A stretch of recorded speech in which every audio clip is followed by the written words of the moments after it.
Good day, and thank you for tuning in 3D, the Daily Divine Direction broadcast. For all of our new listeners and viewers who are tuning in for the very first time, I'm Pastor Pope, and thank you for allowing us to come into your viewing environment. We are here with you every Monday through Friday from 12:30 p.m. until 1 p.m. Eastern Daylight Time, scheduling permitted, to address whatever topics you might like to discuss, whatever issues of life you find challenging or that you find difficult to navigate. You can discuss careers, finances, entrepreneurship. You can discuss marriage, divorce, raising children, blending families. You can discuss dating and relationships.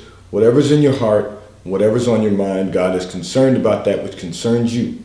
So we are here in 3D, the Daily Divine Direction broadcast, which is brought to you by Fiji Water, Earth's finest water. You may already know that Fiji water comes from Fiji. However, did you know that it is created by nature? It is untouched by man. It starts as a tropical rainfall which slowly filters through layers of volcanic rock. The water collects in a natural, sustainable artesian aquifer where it is bottled right at the source, free from human contact until you unscrew the cap. Fiji Water, Earth's finest water, will be delivered right to your front door when you subscribe for delivery, and you'll save money at FijiWater.com. This is Earth's finest water. And so we are here every Monday through Friday from 12:30 p.m. until 1 p.m. Eastern Daylight Time, scheduling permitted, because we want to ensure that everyone has a place to go where they can hear from God to discuss whatever topics you might like to discuss, whatever issues of life you find challenging or that you find difficult to navigate. We are here in 3D, the Daily Divine Direction broadcast. So I'm going to address a communication that came in from one of our listeners and viewers who indicated that you have some ideas, you have some ideas for how to make working from home more effective and more efficient for your company and for your colleagues. And you want to know, how do you get the company and your colleagues to buy in? This is an excellent question, but it's also an excellent topic to discuss, because anytime you can find methods for your company and your colleagues to become more effective and efficient, that is a positive thing. It is only going to help your company be more profitable. It's only going to help your colleagues to become more successful. But now, because we've been shifting, some people and some companies are not back in the workspace, they're working from home. This is a great concept that you have an idea to make your company and your colleagues more effective and efficient. So, from working from home. So let me begin by saying this. I would recommend, and I was prayerful as God showed me in that secret place of your life what you're doing. You didn't indicate what company you worked for, but God allowed me to see in that secret place of your life, and I see the company that you're working for, and I see what your company is, the sector of business that your company is concentrated in. So let me say this to you. Begin doing this. Implement your ideas as much as you possibly can. You don't have to discuss it with anyone else. Just implement your ideas for the next 6 months and document everything that you do that's making your company more effective and efficient, and what will help your colleagues to be more effective and efficient. So you want to do that for the next 6 months. Okay, so we are now currently in the second quarter of the year. So immediately start implementing what you can implement and document. And do that for the entire second quarter, and do it for the entire third quarter. And then in the fourth quarter of the year, you're going to have to run this through the executive who is over you. You're going to have to run this through them, because he'll carry the ball over the goal line for you. If you try to push your way through yourself, you would get stuck in the red zone. And what I mean, I know that's a football analogy, but what I mean is you'd get to the 20-yard line and you'd find it difficult to get it across the finish line. You'd find it difficult to get it across the goal line. So you're going to have to run this through the executive who's above you. Don't be afraid to present it to him, and don't be afraid to turn it over to him in the sense of him presenting it to the C-suite. Think about this.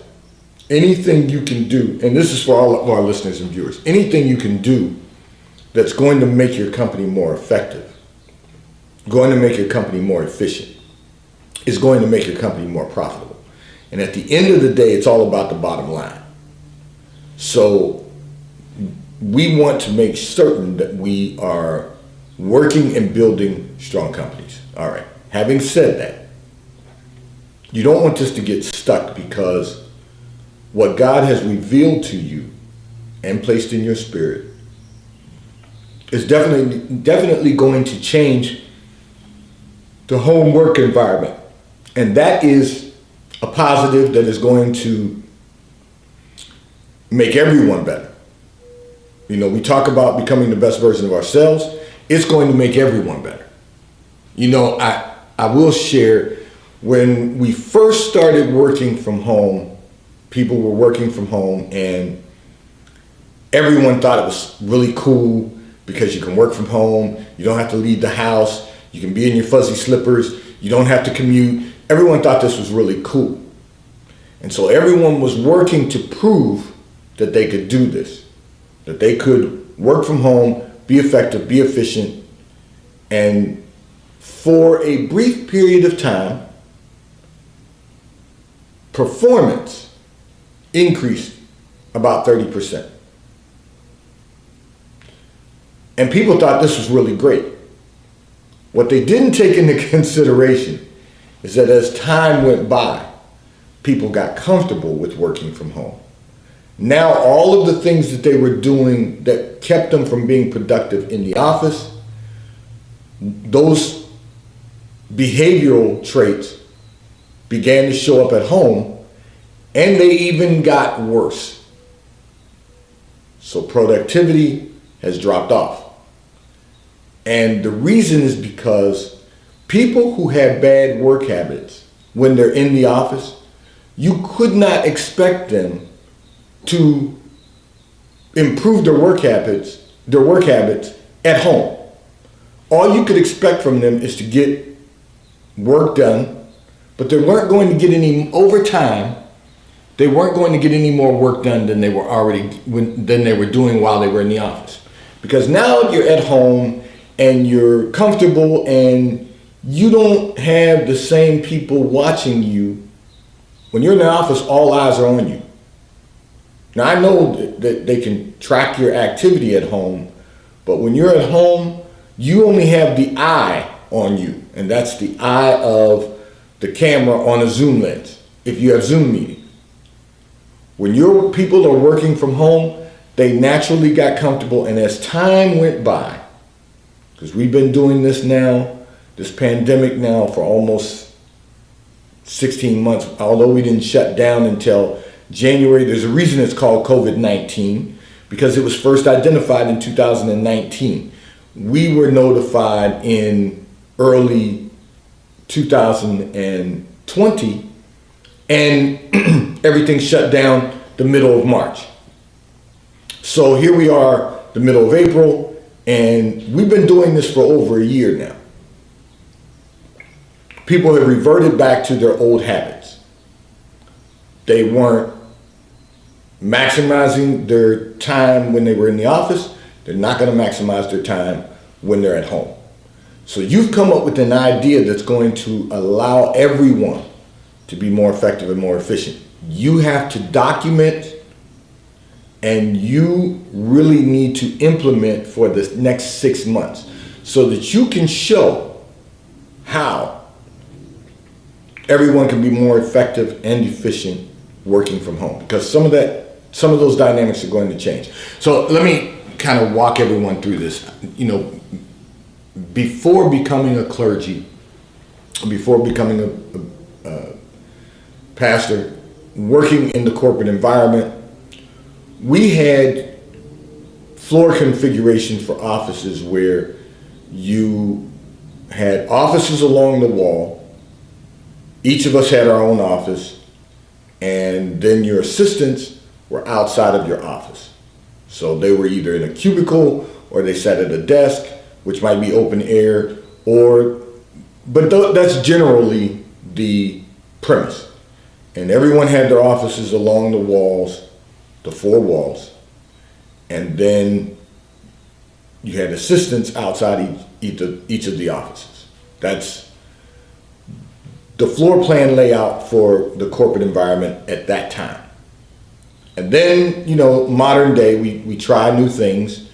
And so they realized that they could probably just only have certain people in offices and everyone else out in open air spaces where people could interact a little more. They thought they were creating more efficiency because, once again, all eyes on you. But no one anticipated that someday we'd have a pandemic, a public health policy, public health crisis, a pandemic that would occur. I mean, we should have known, but we didn't focus on it. And so people were able to spread contagions and we are where we are today. There's going to be reconfiguration of office space again. But we're going to find out that people are not normally most effective and efficient working from home. And the reason is because of all the things I said a little while ago, which is there's only one eye on you, and that's the camera eye. It's not to say that they can't track your work activity and your completion of projects and so forth. There are measurables and standards that are set. But the big picture is people are more effective and efficient working in the office. But if you can work from home, or your method will demonstrate that your colleagues can work from home and be effective and efficient and maximize the success of the company, you've found something that's going to benefit your company. And because you found something that's going to benefit your company, that's going to have a positive impact on the revenue, the bottom line of your company, you're going to be blessed to experience promotion, to be elevated for this reason. So you're going to have to do what's necessary for the next 6 months to document everything that you do that makes you more efficient, more effective, and more efficient working from home. And then you can present that to the executive above you, who will then, you're going to get to the red zone, the 20-yard line, by documenting and by implementing and documenting. And then following that, he'll be able to walk it over the goal line so that this can be implemented company-wide. And that is going to be a very positive experience. So I'm going to pray your strength. And if you do those things, implement and document, you will be successful and you will be elevated and promoted for your efforts to make your company and your colleagues more effective and more efficient. This segment of the broadcast is brought to you by T-Mobile, America's largest and fastest 5G provider at no extra charge. So if you are not currently a T-Mobile customer, nor have you been for the previous 90 days, you may call or text on the T-Mobile call or text line at 267-992-1424. We will place you into our queue so that you can become a T-Mobile customer and experience America's largest and fastest 5G provider at no extra charge. Taxes and fees will be included in your bill. And if you auto pay by attaching a credit card to your account, you will receive a discount on your monthly bill at T-Mobile, America's largest and fastest 5G provider at no extra charge. I'm going to address another communication that came in from one of our listeners and viewers who indicated that your children think your ex-husband is the amazing and wonderful man, this amazing and wonderful man, you said. And you said, however, you've attempted to make them aware that he is not as amazing and wonderful as they think he is. And you want to know, how do you get them to see that he's not all that they think he is? And so I'm going to respond to you by saying this. You've got to ask yourself, why is it important for you to make them see that your ex-husband is not the man they think he is? You've got to recognize that these are your children also, and they're his children also, and that you've got to recognize that it's important that your children have good psychological, mental health.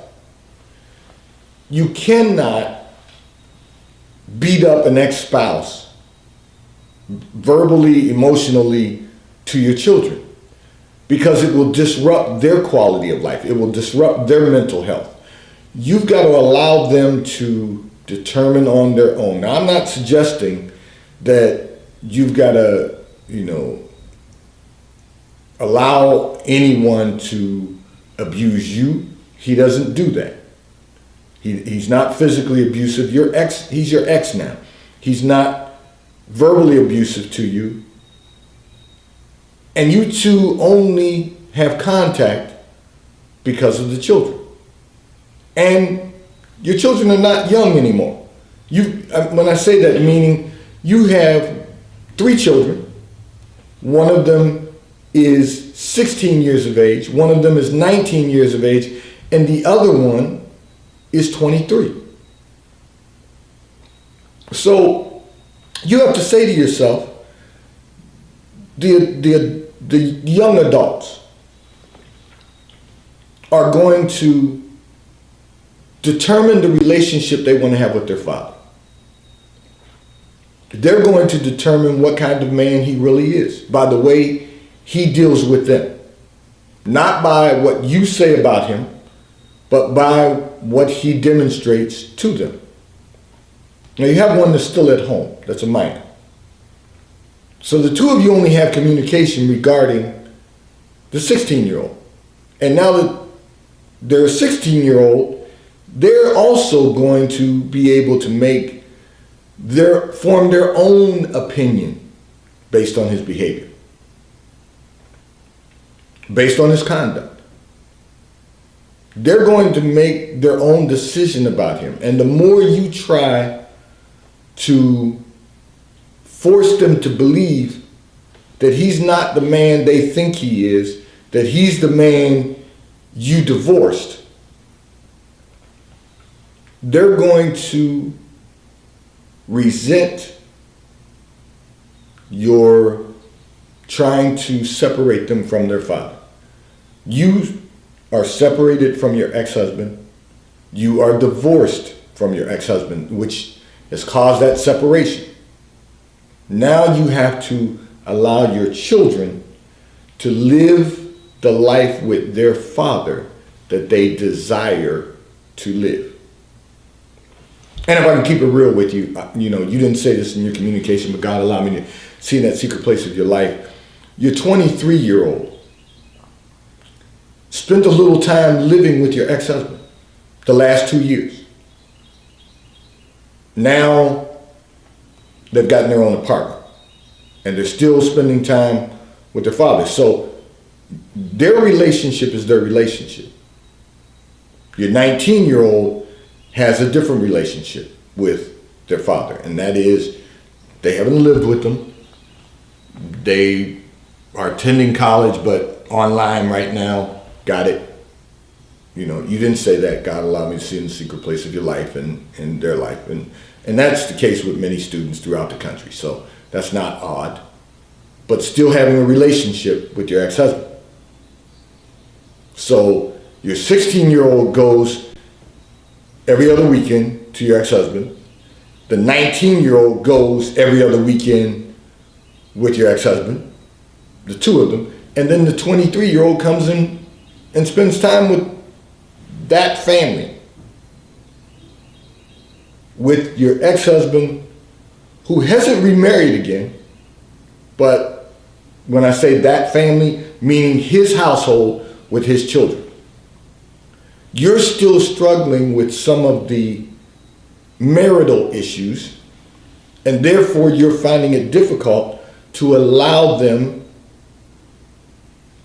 to experience their father in their own way because he's your ex-husband, but he's not their ex-father. And they're fortunate enough, blessed enough, to be able to have the relationship they're having with their father, who is your ex-husband. You've got to be okay with that. You've got to come to terms with what you're struggling with. You've got to allow them to live their life with their father, your ex-husband. And you've got to recognize that he's only going to deal with you when it's related to the children. Or in this case, the minor child. Now I know the 19-year-old's still at home, but when they return to the campus, he's still going to have his own relationship with your 19-year-old.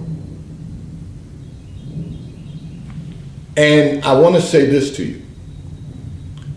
You're going to find it necessary to be real cautious because you have young ladies involved also. And they're going to need their father present in their life so that they don't have daddy issues. Meaning they're hooking up with every nut because their father's not around or they've been alienated. We've got to understand what we're doing either for our children or to our children. So it's best not to address any issues that you might have with your ex-husband unless the children ask the question. And I'm sure your children are going, because of the way they're interacting with their father, they're going to ask for both sides if they have a question. They're going to ask both sides. Your side of the story, his side of the story, knowing that somewhere in there, there's the truth. And you've got to be okay with that. And what that means is you've got to move forward, I should say, with your life and allow your children to be loved by both of their parents and to be supported by both of their parents and to have their own relationship. You don't have to be involved in the relationship that they have with your ex-husband, their father. Because that's only going to disrupt the quality of life for everyone involved.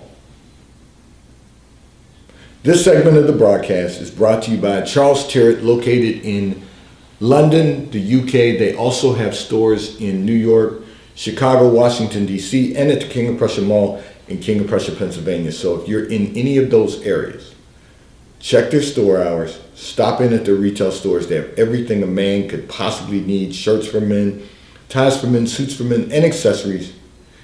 If you're not in any of those areas, you can order from Charles Tyrwhitt at ctshirts.com.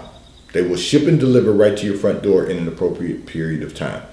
And The White Company, located in London, the UK. They also have a store on Fifth Avenue in New York and at the Short Hills Mall in Short Hills, New Jersey. If you're in either of those areas, check for their store hours, stop in at their retail stores. They have everything that you could possibly need: home goods, clothing for men, women, and children.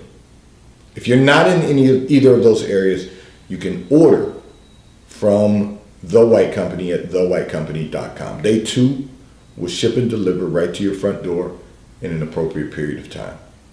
I'm going to address another communication that came in from one of our listeners and viewers who indicated that you find yourself getting placed in the middle of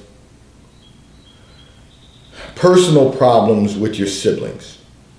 And you indicated that you wanted, well, let me say this. You want to know, how do you keep from getting caught in the middle of their problems? So let me begin by saying this. So I'm noticing that we're having a little technical difficulty on our app and on our website right at the moment. We are still live. I hope that, I can't see Facebook right this moment. I hope that we're still live on Facebook, but we are live, still live on YouTube right now. So just stay tuned in. But I will say this: you're not the savior of your siblings. Let's first take it from that perspective. You're not their savior. So you don't have to be involved in what's going on with your siblings right at the moment, or at any moment. When they come to you with problems that they're having with one another, you have to allow them to work out their own salvation. You have to allow them to deal with their own drama. You don't need to get involved in what they're dealing with. You only need to explain to them, if they're having problems with one another, they need to deal with their problems with one another, not include you into the problems that they have. The reason they want to include you is because they want you to take a side. They want you to decide that you're going to take a position. And that's not required of you. Now, it's one thing when people want you to render an opinion about something. It's one thing when they come to you and say, what's your opinion on this particular topic? What's your opinion on this particular matter? That's one thing. You can offer an opinion if you feel it's appropriate to offer an opinion. You're entitled to do that. But the moment you become involved in their conflict, then that implies that you are going to take a side. That you're going to decide that one of their positions is more important than the other, or one of their positions is right and the other one is wrong. You don't have to pick a side. And I know people always say, well, you can't stay on the fence. Yes, you can stay right in the middle. Or let me rephrase that. You can remove yourself from the middle if you've not been asked for an opinion. Opinion can lead to recommendation. If someone asks you for a recommendation regarding their own personal issues, that's one thing. But when you have siblings who are in the midst of conflict, when they are in conflict, they have dissension among themselves, you got to let them work that out. And the reason is because if they have a problem with one another today, tomorrow one of them's going to have a problem with you. And because you don't like mess, and that's a good thing, because you don't like nonsense, because you don't like to get involved in conflict, you tend to, you like to stay out of it, out of the mess. And that's a good place to be, on the outside looking in. Or you might want to put blinders on. You might not even want to look in. You might want to just allow them to go about their business. Now, as I said, if a sibling comes to you and asks you for an opinion or a recommendation on something that's a personal matter of their own, that's one thing. But when you've got two siblings who are at odds with one another or in conflict with one another, today it'll be each of them, tomorrow it'll be with you. And you don't want that in your life, because it disrupts your psyche, your mental well-being, and disrupts the quality of your life. So we want to stay clear of that. If I can recommend to all of our listeners and viewers, let's search every day for your peace. Don't allow something that someone else does or says to disrupt your peace, because you're entitled to your peace. But you have to search for it. You have to search it out. Because your peace is going to give you the greatest quality of life. 3D, today's Daily Divine Direction broadcast is brought to you by Fiji Water. A taste of paradise will be delivered right to your front door when you subscribe for delivery, and you'll save money at FijiWater.com. May God bless you today. May God keep his face turned towards you.